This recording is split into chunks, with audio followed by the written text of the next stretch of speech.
Hi, I'm Lindsay. Welcome to Laluxe Femme.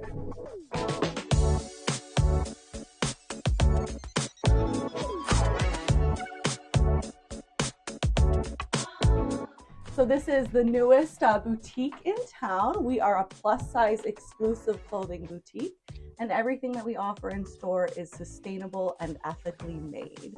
So we really prioritize ourselves on focusing on quality, luxury materials like silk and linen. So that's one of our more sustainable materials.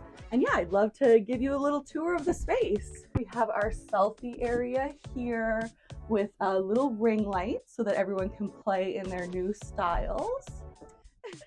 I also have a shop my closet section, which is sort of my way of contributing to a circular fashion model so that, we're not contributing to waste when we do our photo shoots, our samples, modeling. And then this is our chandelier room, I like to call it. Ooh.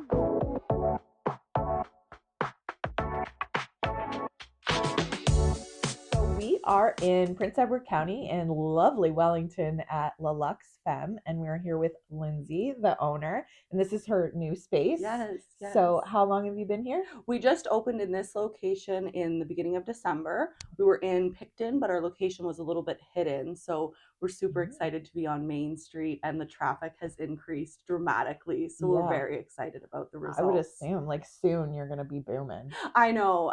Honestly, our first summer in this community, I'm very excited about it. And the way I have always framed it is that in my head, Laluxe Femme is like a person. She's not me. We maybe have a lot of things similar, but we're not the same. She's French. Yes, she's very bougie. She's very she definitely does not have a job. She loves designer things, but she's always been too plus size to fit into what Louis Vuitton, Fendi, Gucci offer in their store. Yeah. So that is my dream customer. And then I think from there, of course, there's a lot of us that kind of aspire to be like that, or we're 10% that, or we're that on a night out. And so I just really am excited to see all the new people that I'll get to meet during the summer, because you really do get to have some fabulous conversations helping women find things that make them feel good. So tell me a bit about the background. So I know you're very body positivity. Yes. So where does that come from? Yes, absolutely. So I mean, if I go way back, I was a straight size model who was struggling with an eating disorder in order to achieve that goal. In my experience, most of my friends and colleagues who were also modeling had disordered eating problems. If not a full-blown eating disorder, absolutely the type of commentary of I'm not going to eat for 3 days before the runway show.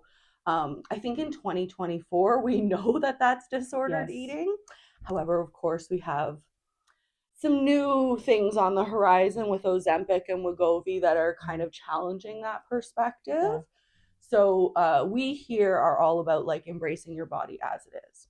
So even if you are among the people who would like to change your body size, reduce, we think that you deserve to have clothes that you love now. We also recognize that 98% of diets fail, and there's side effects with all these new drugs. So we don't want people to perceive that to be the ultimate goal. We think live your life, be happy in your body, and love the clothes that you wear. Eat the cake. Yes. That's where I came from having an unhealthy relationship with my body and food to, diving into intuitive eating instead of dieting, to kind of just embracing where I'm at, to recognizing and being grateful for all my body can do. So I think when we focus on what it looks like, that's challenging. There's a lot of comparison that can go on, but when you focus on what your body is capable of doing, which is different for everyone because of ableism and accessibility. But when you focus on what your individual body is doing for you, whether it's, you fought off that COVID infection yet you got, or you can go swimming at the beach across the street, those are incredible things that our body is capable of doing.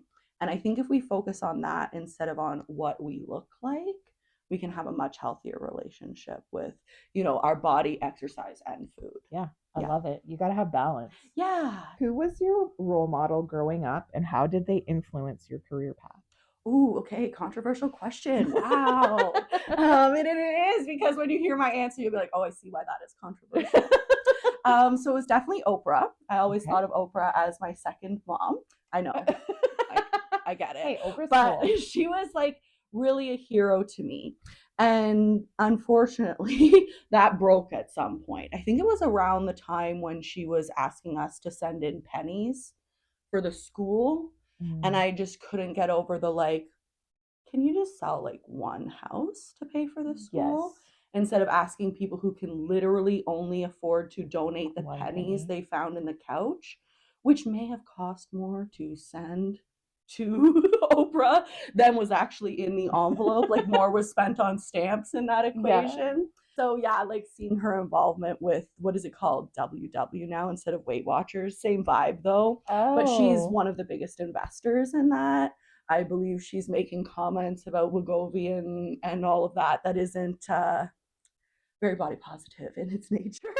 I wish for Oprah to find peace with her body the way that I feel that I've found it, because it just makes me sad that a woman with such power is investing in Weight Watchers instead of in the opposite, embracing who we are, the body we live in today. I did not know that she was investing in that. Yeah, I know, it's disappointing. Her struggle has been very public though. Like everybody watches it and you see the magazines and you're like, that's not what she looks like. Yes. And that's the thing. Like I wouldn't envy being in the public the way that she is, especially during like the timelines. Yeah. You know, like I grew up in the 90s. Like, but I mean, that's why I had an eating disorder as a model, like everyone did, right? It was just that very like, I mean, the quotes, I don't even want to say them, but like we know them. We know those kind of diet culture, Kate Moss quotes. And that was the industry back then. And it was around when I was 18, 19, 20 that we started to see more diversity, more difference in bodies, more model agencies having plus size rosters. So around that time, I sort of started to heal my body, and I actually went on the other side for a moment. So I became a model agency only for non-typical models. My body started changing. The women that I was working with had different body types.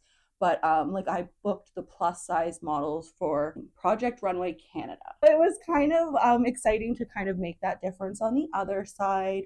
And then I went back to school for social work. So that's where you see all my like passion about accessibility and making sure that the most oppressed, marginalized people in our society feel welcome in our space. So that's kind of come into play as well. It also, of course, impacts who I donate with. I find that I'm very supportive of the United Way because they were always a funder for me when I worked for the shelters. So, and then of course, giving back to the women's shelters. So, the way I look at it is if a person is in need from that circumstance, the agency reaches out.